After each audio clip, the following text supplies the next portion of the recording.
This is Martin Giles of the Guildford Dragon News, and I'm with Sam Peters, who's the Green Party candidate in the current general election campaign. Hi, Sam. Thank you for joining the Guildford Dragon and giving your time for the interview. Yeah, thanks for having me. So we'll get straight into it then. I'm asking similar questions of all the candidates, and the first one is about housing and the Green Belt. Obviously, something that affects the constituency in Guildford. So, what would the Green Party do about housing developments on Greenbelt land? Are you happy for more Greenbelt to be used for housing developments, or have you got other options? Well, I mean, yeah, every party pretty much is saying that they're going to stop building on greenbelt land to focus on brownfield regeneration. The problem is the reason that we're increasingly seeing more greenbelt building is that that's simply what's more profitable for developers and for speculators.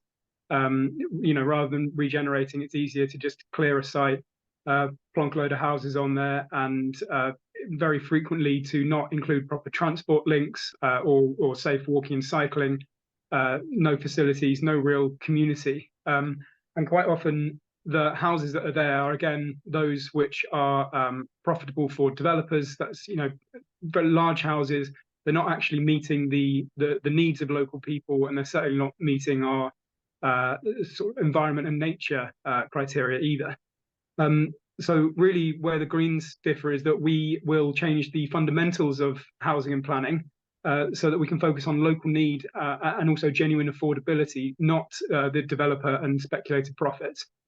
And this crosses over into houses that for rent and also house building for sort of private house building. So that's everything from sort of rent controls, ending no-fault evictions, ending right to buy to stop the continued loss of social housing. We want to enable councils to take back control of vacant buildings, and through planning we can incentivise the brownfield regeneration while making it harder to build on the green belt.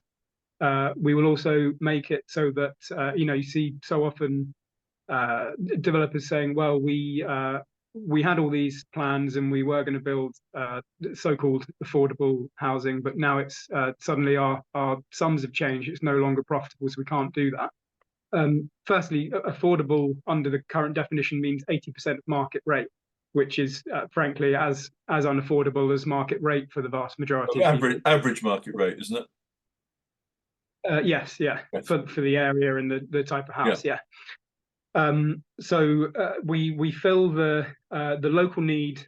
We fill with we're aiming to build 150,000 new social homes per year on average over the course of the government, and those be high quality, energy efficient houses. They cut energy bills. They'll be well linked up with public transport with active travel. You don't have to be entirely dependent on a car. Okay. To go to these places. Okay, but would you say then that your policies are the most protective of the Green Belt of all the major parties standing? Yeah, absolutely. So someone's priority is to protect the Green Belt. You would say that your party is the best one to vote for? I mean, with housing, yes, and also with with our climate and nature policies, with our policies on rivers. If you're green and blue spaces, green belt, climate and environment, those are the obvious sort of Green Party wins. It's really trying to show people that our other policies, our social and economic policies, also exist and are also there. That's our main problem. So you're saying housing development can go ahead without using more greenbelt. Is that true? Well, a large majority of it can go ahead. There may always be, certain circumstances where a particular area might have to be built on at some point. But we need to be doing everything we can to. Okay. So for you, it's a last resort. Yes. Okay. And the issue really is that housing is run essentially buy-in for developers, and with housing as a perpetual bubble that inflates and then bursts. And if you're not tackling that issue, then really there's there's no incentive for a developer to choose a brownfield site when it's so much cheaper, so much easier to just bulldoze a greenbelt site. Okay, well, let's move away from the greenbelt and into the high street. What would the Green Party do to help the health of the nation's high streets? Because here in Guildford, we've got empty, some major, previously major department stores now lying empty on the high street. What would the Green Party do to rejuvenate the high streets? A major part of that, from a green perspective, with knock-on benefits in all sorts of other areas as well, is improving public transport and active travel, walking, wheeling, cycling, to our town centres and village centres. That is the single best way to increase footfall and to increase revenue in local shops. We also have to look at sort of the competition that local shops are having from the massive conglomerates, corporations, whatever. And online shopping. Yes, who quite often they're not just paying zero tax. They've often arranged it so they can actually we're actually paying them money at the end of the year. And how is a small business or a local independent going to compete with that? So as part of our comprehensive range of tax changes, including things like a wealth tax on billionaires, it'll be making sure that everyone and every business pays their fair share of tax and supports the kind of things that we actually want to be able to spend money on. But and change is a constant of our existence. I mean, it could be that the high street will change and there be more residential units perhaps on it again, as they used to be in history. Yeah. So one thing that the Green Party does want to do is allow councils or enable councils to take vacant properties back into public control where that makes sense, and where the council is in a position to do something beneficial for the local community. A lot of Guildford we've seen over the past few years quite empty. Even if it's not a permanent thing, for example, Zero Carbon Guildford has a space that's under a contract with the owner of the building. But these are the kinds of things that can be temporarily housed in vacant buildings. Yes. But also to bring housing back into public hands. Anything that can really help re-enliven our high streets as we potentially see a major shift more to online. High street's never going to go away. There's something quite different to walking into a shop and being able to hold and see things and chat to local people. But we need to change with some amount of change that is inevitable. We need to be coming up with joined up thinking on how we deal with that.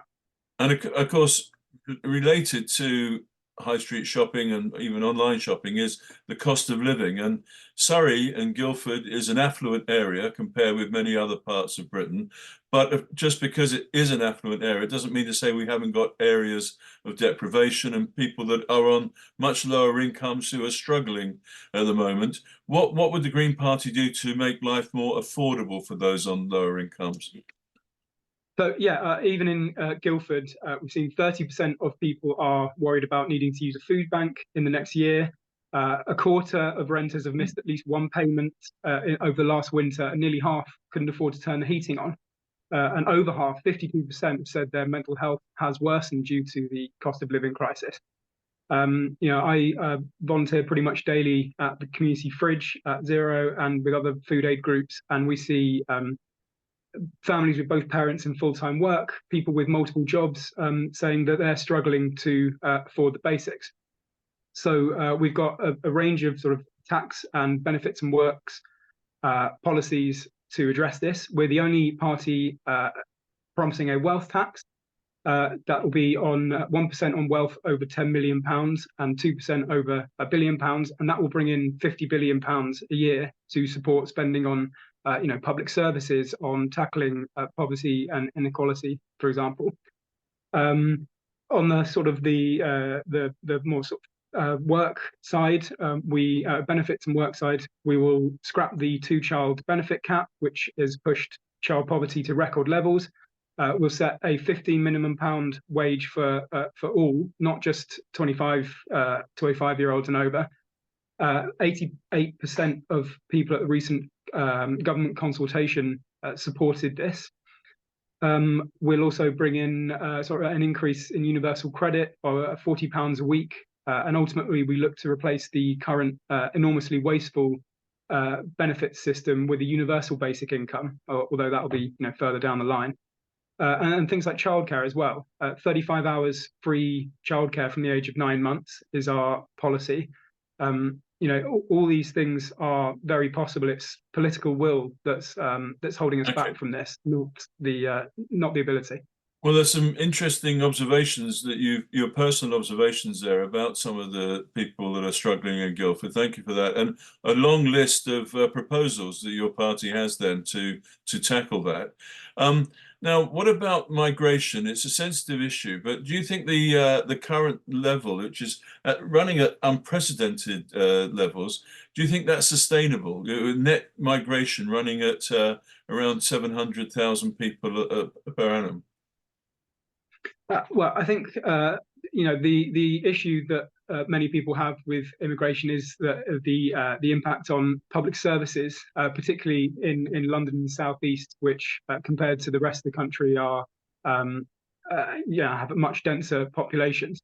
And this issue with public services, this isn't ultimately caused by immigration. This is caused by massive underfunding. This is caused by privatization of services. Really, I think this is more an attempt to divide the country and to scapegoat migrants for problems caused by austerity, by cuts to public services, privatization, and so on. But it's not the migrants' fault, is it? I mean, if the population's going up and the country can't manage the resources to sustain that population, what should the government do? Well, I think the issue is I don't think that there is I don't think it's a fundamental problem in terms of being able to manage resources. I think this is a deliberate the underfunding, the cuts that we've seen is a deliberate political choice, and that applies to immigration, the immigration system as well. We're experiencing a crisis with the border agencies and the processing of claims. The number of people held up in the system is nearly 5 times higher than in 2011. But sorry, Sam, but most of the problem is not with illegal migration, it's with legal migration. The numbers are much higher for the legal migration. So the government can control how many visas it issues. Do you think they should reduce the number?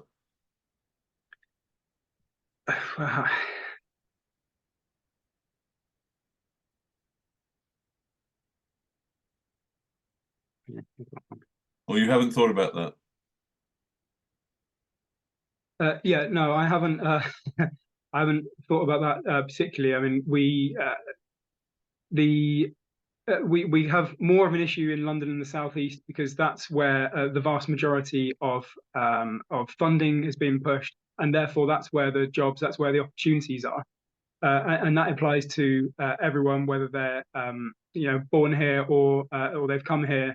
Whether to work or escaping war or any other issue.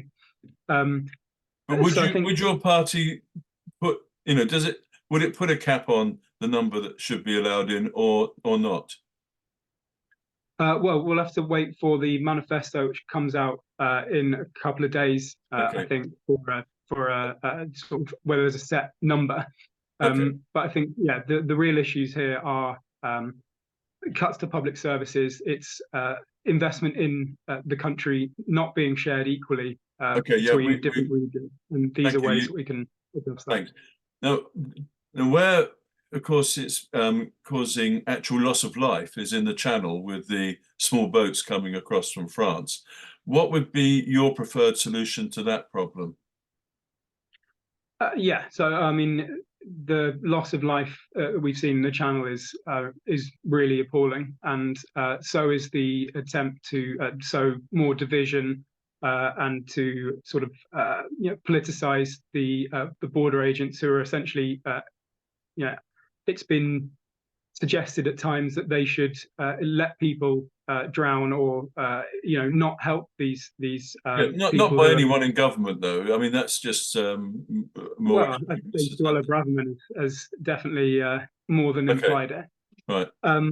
But yeah, so obviously we need to open safe legal routes. We need to properly fund the agencies responsible to be able to deal with processing claims quickly. And again, we need to spread funding fairly around the country to ensure that. But sorry, how would that stop? London- I don't understand. How would that stop people getting in these small boats on the French coast and coming to the UK? Well, if you have I mean, this isn't a thing that people choose to do for fun. This is a desperate act. If there are safe Well, and they're legal in a routes safe to country claim in France, aren't they? So if but, there are safe legal routes to be able okay. to put forward an asylum claim to the UK, then that's what people are going to choose. No one, no one wants to put their child in a rubber dinghy and try and get across the channel where they know, there's going to have very little chance of I still don't. I don't that. understand what you would do then. What would you go? Would you just say to them that you can all come across on the ferry? No, well, I mean, you open the legal routes to claims, legal safe routes. There's so much talk about tackling the smugglers' Yeah. business model, but if there's a safe, the only way to tackle that business model is if there are safe and legal routes. Otherwise, the You'd incentive have to say no to some people, wouldn't you? That were deemed not to have any kind of claim at all. Can you say that again, Martin? You'd have to say no to some. I mean, if you're interviewing 100 of them in France, not all of the 100 are going to qualify, presumably, for refugee status, even ostensibly. So Yeah, what are you going to do about the others? Well, I mean, ultimately, there might always be the odd few who decide to do that anyway. But if we're talking about tackling the issue of the enormous increase in these attempts to cross the channel, then that's the way we have to do it. Okay. Okay. Let's go on to water then. So sewage discharge into our rivers is a real problem. Most people agree. How would you stop it? Yeah, I mean, I've been testing our local rivers for a number of years as a volunteer with the Water Rangers. I think the most recent, or the second most recent sample at Slyfield was nearly 16 times over the legal safe limit for E. coli. This is a vital public service, and it's also a natural monopoly. The profit motive will only ever fail here. But still, the Green Party is the only party committed to the common sense solution of taking water back into public hands to be run for the public good, not private profit. And this is something that's supported by a huge majority of people. Even 60% of Conservative voters support this. Thames in particular, but private water companies around the country, they've had more than enough of our money. They've failed in their duty to provide effective water and sewer systems. And now they're dangling these enormous debts over the public's head, thinking that, or knowing that we can't let water fail as a service. Our rivers aren't sewers, and we're not cash machines for the asset strippers behind these companies. The Greens will take water back into public hands. We'll run it for the good of people and for the good of our waterways. And we won't be paying a penny more to the people who've failed us and polluted our rivers and seas to line their own pockets. Okay. And would nationalisation of water companies be a good thing? Is that your policy? Yes, that is Green policy. We're the only party offering that. We heard at the hustings yesterday, this is it's too expensive. It can't be done. You're going to need to pay however much. We took Northern Rock back into public hands, and we didn't give huge payouts to the people who ran that into the ground. We can do the same here. That their half of the bargain hasn't been upheld. They haven't provided these services. Instead, they've taken on mountains of debt, and they filled our rivers and seas with sewage. No other country on earth has fully privatized water. I don't think are we supposed to believe the UK is uniquely incapable of running this basic public service? I mean, I don't think we are. And do you know how is it affordable to renationalize? What are the figures involved? Yeah, well, I mean, yeah, as I said, we took Northern Rock back into public hands. We didn't pay huge payoffs to the people who ran it into the ground. We can do the same with water. Water companies have manifestly failed in their duty. They haven't upheld their end of the bargain. We won't be paying them a penny more. Okay. Okay, Sam Peters, candidate for the Green Party. Thank you very much. Thanks, Martin.